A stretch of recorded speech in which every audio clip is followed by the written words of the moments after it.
A gente pode medir o nível de atividade física de uma pessoa? Já é de conhecimento de todos há muito tempo que aquelas pessoas que fazem atividades físicas com regularidade têm uma maior qualidade de vida, têm um melhor padrão de saúde comparado àquelas pessoas que não fazem. O sedentarismo, além de todos os problemas que ele traz para a saúde, ele também traz prejuízos financeiros. Um estudo que foi feito pela Universidade Federal Fluminense mostrou que 300 milhões de reais foram gastos no SUS com internações por falta de atividade física em todo o Brasil. Além disso, as doenças relacionadas ao sedentarismo, e a gente pode citar várias doenças da atualidade, como as doenças crônicas não transmissíveis, nas quais a gente pode incluir até mesmo o câncer, elas matam cerca de 300 mil pessoas por ano no Brasil. E quem é definido, quem é classificado como sedentário? Segundo a OMS, o indivíduo adulto sedentário é aquela pessoa que está na faixa de idade entre 18 e 60 anos, é aquela pessoa que não faz o mínimo preconizado de atividade física semanal, que é de 150 minutos, ou seja, durante toda a semana, no intervalo de 7 dias, todas as atividades físicas que nós fazemos têm que somar pelo menos 150 minutos. E essa atividade pode ser de leve a moderada. Nesse vídeo eu vou falar de uma ferramenta validada que é usada para medir o nível de atividade física de uma pessoa. Então você pode usar essa ferramenta para medir a atividade física dos seus alunos, dos seus pacientes, ou até mesmo para você aplicar no seu TCC, no seu TG ou em pesquisas de outros tipos.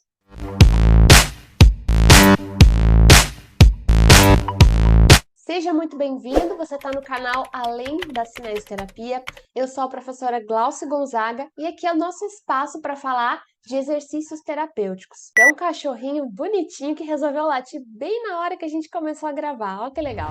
Bom, como a gente pode medir o nível de atividade física de uma pessoa? Basicamente existem três formas. A primeira é usando indicadores fisiológicos. Então você pode medir a frequência cardíaca do seu aluno, ou você pode medir o consumo de oxigênio dele. E essa forma de medir é muito usada na clínica, nos atendimentos. Geralmente aquele atendimento 1 a 1, que você está ali, um profissional atendendo um paciente, a gente consegue trabalhar dessa maneira. A segunda forma é usando sensores de movimento, que hoje estão muito na moda, A gente tem relógios, a gente tem diversos sensores que são usados aí, nem todos são confiáveis, importante destacar, mas eles dão uma série de informações que, se a gente souber filtrar, se a gente souber usar o equipamento certo, ele pode nos trazer informações valiosas. E a terceira forma é usando informações dadas pelo próprio aluno. E aí, então, a gente vai fazer uso dos questionários validados. É importante falar aqui que tem que ser um questionário validado, pessoal, por quê?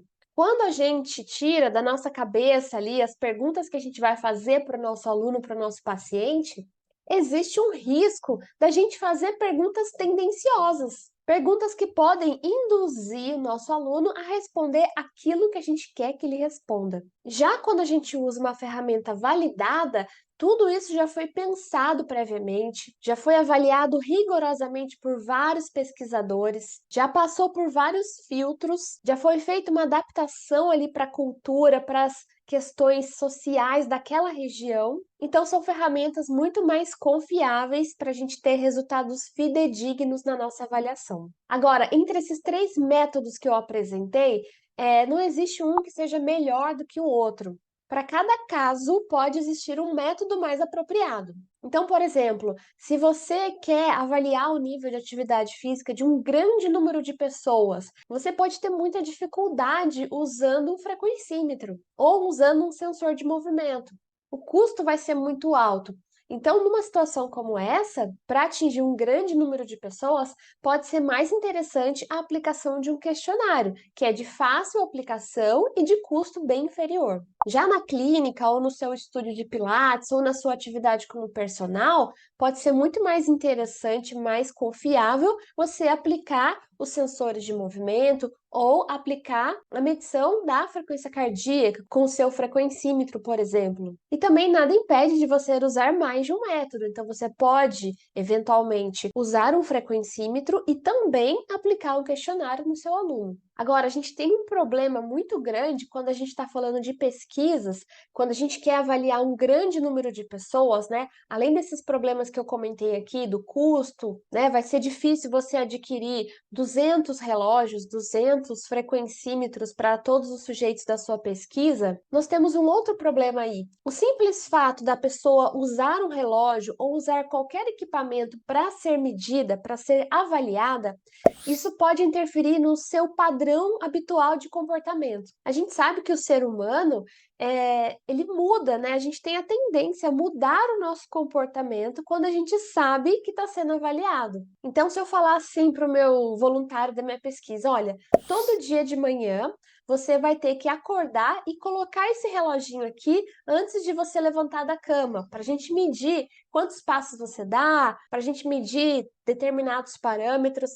O simples fato dela colocar esse recurso já pode influenciar nas atividades que essa pessoa vai realizar nesse dia. É como se fosse um lembrete para o cérebro dela dizendo assim: olha, você está sendo avaliada. Então, considerando esse fato, a gente ainda tem mais um motivo para usar os questionários em casos de pesquisas, especialmente quando a gente aborda um número maior de pessoas. Foi aí então que surgiu a proposta do IPAC, que é o Questionário Internacional de Atividade Física. Tudo começou lá na Suíça, né, onde teve uma ideia inicial numa reunião científica que aconteceu em 1998. Olha só, muitos de vocês nem tinham nascido ainda. O IPAC, então, foi uma proposta da Organização Mundial de Saúde e do Comitê Internacional em Atividade Física e Saúde, feita com 12 países: África do Sul, Austrália, Brasil, Canadá, Estados Unidos, Finlândia, Guatemala, Inglaterra, Itália,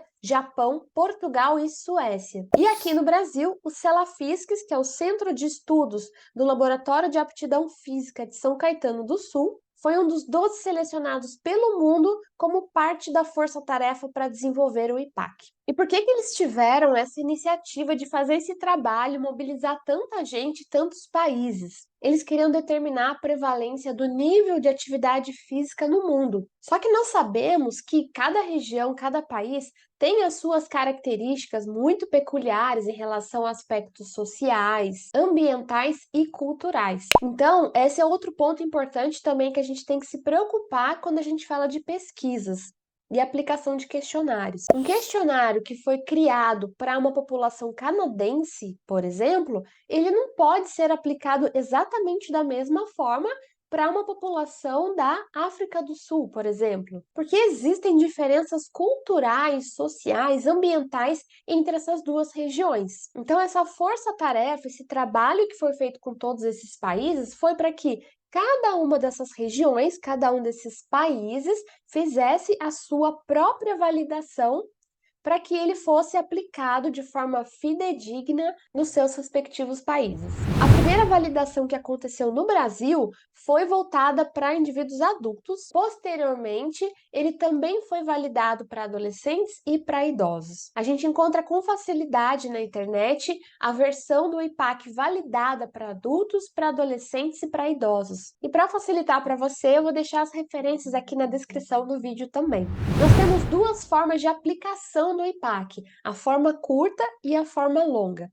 Só para vocês terem uma ideia, a forma curta ela tem 2 páginas, né, no PDF, e a forma longa tem 4 páginas. Geralmente, os participantes aceitam melhor a forma curta. E é importante ressaltar que tanto a forma curta quanto a longa têm resultados de validade e reprodutibilidade similares. Eu vou deixar aqui também para vocês acessarem os próprios questionários na versão curta e na versão longa, e eu vou dividir a tela aqui com vocês agora para apresentar o questionário na forma curta.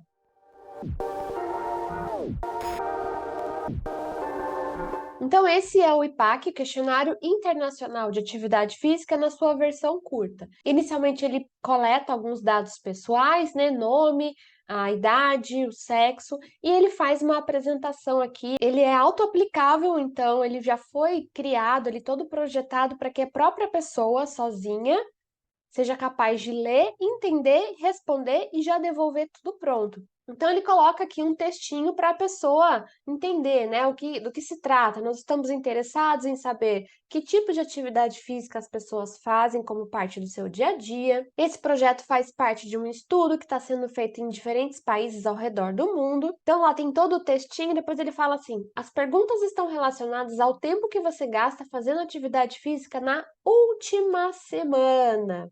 E eu quero deixar destacado bem fortemente esse ponto. Por quê? A gente tem que coletar nessa condição aqui do IPAC uma semana típica desse paciente, né? Então, se a pessoa, por exemplo, está de férias e a última semana dela foi totalmente fora da rotina, ela acordou tarde, ela ficou vendo televisão, ela viajou, sei lá, não são coisas que ela está habituada a fazer no seu dia a dia. Então, se você não explicar exatamente para a pessoa essa última semana, a gente pode coletar informações equivocadas. Então, coloque bem claro isso para o sujeito que está sendo pesquisado. Eu quero saber informações sobre uma semana comum, uma semana da sua rotina, tá? As perguntas incluem as atividades que você faz no trabalho, para ir de um lugar a outro, por lazer, por esporte, exercício ou como parte das suas atividades em casa ou no jardim. Suas respostas são muito importantes. Responda a cada questão, mesmo que considere que não seja ativo. Então, é muito importante a gente lembrar também que a linguagem utilizada, a comunicação, é voltada para uma pessoa leiga. Então, é bom reforçar aqui a diferença entre uma atividade moderada e uma atividade vigorosa. Então, o que é uma atividade física vigorosa? É aquela que precisa de um grande esforço físico e que fazem respirar muito mais forte do que o normal, né? Ou seja, a pessoa fica alterada, nitidamente alterada ali em relação à respiração, de uma forma intensa. E a atividade física moderada, por sua vez, é aquela que sai um pouco da base, né? Precisa de algum esforço e que faz a pessoa respirar um pouco mais forte do que o normal. Isso é bastante subjetivo, mas dá para a pessoa diferenciar se ela lembrar das suas atividades cotidianas. Outra informação que é importante a gente destacar aqui antes de começar a fazer as perguntas do IPAC. Só podem ser consideradas atividades que a pessoa realiza por pelo menos 10 minutos contínuos, tá bom? Então, se ela faz uma atividade física que dura menos de 10 minutos, isso não é contabilizado no IPAC. Tudo bem? Então, a primeira pergunta é a seguinte: em quantos dias da última semana você caminhou por pelo menos 10 minutos contínuos em casa ou no trabalho, como forma de transporte para ir de um lugar para o outro, por lazer, por prazer ou como forma de exercício? Então, lembre aqui, só vai entrar nessa conta as atividades com pelo menos 10 minutos contínuos. E ainda não é para falar quanto tempo. Primeiro a gente vai falar sobre frequência. Então, 3 dias da semana, um dia da semana ou nenhum, tudo bem também, pode marcar nenhum. A gente também tem que tomar cuidado para não deixar inibida essa pessoa. Se ela for totalmente sedentária e eventualmente responder nenhum para todas as perguntas, tudo bem, né? Senão ela fica também inibida ali e pode começar a mascarar algumas respostas. Aí depois, na 1B, né, que é um braço dessa primeira pergunta ainda, nos dias em que você caminhou por pelo menos 10 minutos contínuos, quanto tempo no total você gastou caminhando por dia? E aí ela vai marcar ali horas e minutos. E é claro, né, pessoal, que geralmente a gente não fica contando essas coisas. A gente vai falar um valor aproximado, tá? E a gente já está ciente disso, né? O pesquisador já está ciente disso também. A gente vai buscar ser o mais fiel possível, mas sabendo que não é de uma precisão, né, 100% ali, quando a gente faz uma pergunta dessa para o paciente. A segunda pergunta: em quantos dias da última semana você realizou atividades moderadas por pelo menos 10 minutos contínuos? E aí, no próprio questionário, eles fornecem alguns exemplos para ajudar a pessoa a lembrar e talvez até associar algumas coisas que ela fez que ela talvez não lembre. Então, por exemplo, pedalar leve na bicicleta, nadar, dançar, fazer ginástica aeróbica leve, jogar um vôlei recreativo, carregar pesos leves, fazer serviços domésticos na casa, no quintal ou no jardim, como varrer, aspirar, cuidar do jardim, mudando a página aqui, ou qualquer atividade que fez alterar moderadamente a sua respiração ou os batimentos do coração. E aqui a gente não pode incluir a caminhada. Então, mesma coisa. Quantos dias por semana, né? Se teve nenhum, marco nenhum, sem problema nenhum. No 2B, nos dias em que você fez essas atividades moderadas por pelo menos 10 minutos, quanto tempo no total você gastou fazendo essas atividades por dia? E como a gente sabe que é difícil dar valores muito exatos para essas perguntas, a gente pode ajudar o paciente fazendo algumas associações junto com ele. Então, por exemplo, eu sei que eu fiz uma atividade moderada que foi carregar os pesos quando eu fiz compra no supermercado. E eu lembro também, agora você me falando, eu lembrei que quando eu fui para o supermercado estava no final da tarde, ainda estava claro. Quando eu cheguei em casa, estava à noite. Então, eu acho que foi lá por volta de 40, 30 minutos que eu fiz essa atividade. Né? A duração dessa atividade foi mais ou menos de 30 minutos, né? De pegar a sacola, colocar todas elas no carro, depois pegar isso tudo e levar para minha casa, enfim. Ou então você lembrar assim que, eu dei 5 voltas no quarteirão, mas eu não sei quanto tempo isso durou. Mas eu lembro que, né, aconteceu tal coisa, eu fui buscar meu filho na escola nessa hora, então fazendo as contas aqui, eu acho que foram uns 20 minutos. Essas associações costumam ajudar bastante. Terceira, em quantos dias da última semana você realizou atividades vigorosas por pelo menos 10 minutos contínuos? E aqui os exemplos que eles dão também para tentar ajudar. Correr, fazer ginástica aeróbica, futebol, pedalar rápido na bicicleta, basquete, serviços domésticos pesados, em casa, no quintal, né? Cavocar no jardim, carregar pesos elevados, ou qualquer atividade que fez aumentar muito a sua respiração ou os seus batimentos cardíacos. Quantos dias por semana? E depois na 3B, novamente, segue aquele mesmo padrão. Quanto tempo no total você gastou fazendo essas atividades por dia? E aqui a gente já está no finalzinho da forma curta. A última pergunta importante que ele faz é sobre o tempo que a pessoa permanece sentada todo dia, seja no trabalho, na escola, na faculdade, em casa, durante seu tempo livre. Então, para ajudar a lembrar também, ele coloca alguns exemplos bastante comuns, né? O tempo sentado estudando, sentado enquanto descansa, fazendo lição de casa, visitando um amigo, lendo, sentado ou deitado assistindo TV. A gente só não vai incluir aqui nessa conta o tempo gasto sentado durante o transporte em ônibus, trem, metrô ou carro. Então, quanto tempo no total você gasta sentado durante um dia da semana e quanto tempo no total você gasta sentado durante um dia de final de semana? Geralmente, a nossa rotina se altera no final de semana, então é importante fazer essa diferenciação no questionário. E depois uma pergunta só para quem é do estado de São Paulo, sobre o programa Agita São Paulo, né? E se sabe o objetivo do programa. Aqui a gente tem informações valiosas que podem ser usadas com efeito comparativo, que podem ser usadas em pesquisas de graduação, no TCC, por exemplo. Nesse caso, você tem que ficar atento às questões do comitê de ética, selecionar muito bem a sua população, mas é uma boa ferramenta aí que você pode pensar em aplicar aos seus alunos, dependendo do contexto da sua pesquisa, dos seus objetivos. Uma vantagem do IPAC, né, ele foi projetado para facilitar a quantificação do total de minutos que essa pessoa usou em atividades físicas por semana e também como foi distribuído esse tempo pela intensidade da prática de atividade física. E através desses resultados, a gente também consegue classificar esse sujeito em sedentário, ativo ou muito ativo. Eu vou dividir a tela aqui mais uma vez, então, para explicar como é feita essa classificação.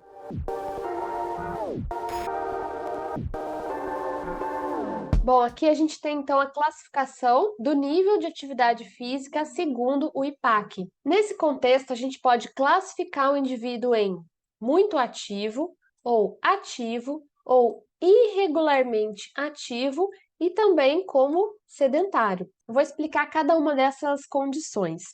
O indivíduo muito ativo é aquele que, ao responder o questionário IPAC, ele cumpriu as recomendações de pelo menos 5 dias por semana de atividade física vigorosa e 30 minutos ou mais por sessão de atividade física. Então, se na categoria vigorosa, atividade vigorosa, ele fez por 5 dias ou mais e mais de 30 minutos por sessão, ele é um indivíduo muito ativo. Agora, se a pessoa respondeu que ela faz uma atividade física vigorosa por 3 dias da semana ou mais e pelo menos 20 minutos por sessão, mais uma atividade moderada e ou uma caminhada 5 dias por semana ou mais, ou 30 minutos no mínimo por sessão, ela também será classificada como muito ativa. O indivíduo ativo é aquele que respondeu que faz uma atividade vigorosa por 3 dias da semana ou mais e 20 minutos por sessão, no mínimo, ou aquela pessoa que faz atividade moderada ou caminhada por 5 dias da semana ou mais e pelo menos 30 minutos por sessão, ou ainda qualquer atividade somada. E aí a gente vai considerar 5 dias por semana no mínimo e 150 minutos de atividades por semana, no mínimo. Então aqui pode ser caminhada, mais atividade moderada, mais atividade vigorosa. Se ela atender um desses requisitos aqui que foram citados, ela é classificada como uma pessoa ativa. Agora, o IPAC também faz uma diferenciação entre as pessoas que são sedentárias, ou seja, aquelas que não fazem nenhuma atividade física por pelo menos 10 minutos contínuos durante a semana, daquelas que fazem alguma atividade, né, não estão tão paradas assim, mas que não estão ainda no patamar mínimo para serem consideradas ativas. Então, ele chama esse grupo intermediário de irregularmente ativo, tá? E aí nós temos o irregularmente ativo A e o irregularmente ativo B. O A é aquela pessoa que está um pouquinho mais ativa do que a B. O ativo A é aquela pessoa um pouco mais ativa do que o B. Ambos não são considerados ativos, mas o A está numa condição um pouco superior. Então, irregularmente ativo A é aquele que atinge pelo menos um dos critérios da recomendação para a prática de atividade física. A recomendação mínima é 5 dias da semana, 150 minutos por semana, certo? Agora, se a pessoa faz 5 dias da semana, mas não bate os 150, ela não é considerada ativa. Então, ela é o quê? Irregularmente ativa A. Ou também pode acontecer da pessoa fazer os 150 minutos na semana, mas não faz nos 5 dias. Então, mesma coisa, continua nessa categoria ativo A. E o irregularmente ativo B é aquele que nem nos 5 dias e nem nos 150 minutos ele não bate. Então, ele não atingiu nenhum dos critérios da recomendação, quanto à frequência, nem quanto à duração. Então, como a gente pode perceber, essa ferramenta, como qualquer outra, tem também as suas limitações. Eu vou apontar aqui algumas limitações que os próprios autores colocaram a respeito do IPAC.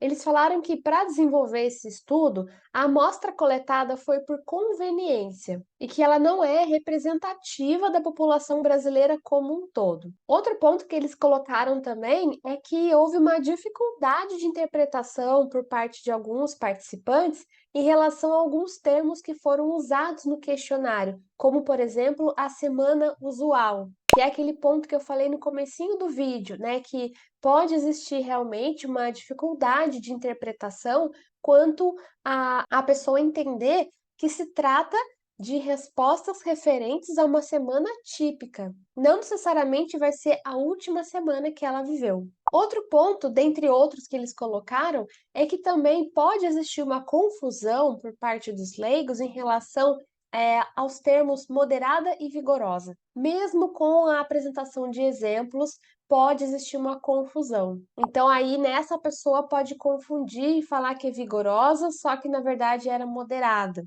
Eu vejo que é importante o profissional, se possível, dar suporte para o participante, para essa pessoa que está respondendo esse questionário, para que a gente possa esclarecer eventuais dúvidas e poder minimizar os erros durante a aplicação desse questionário.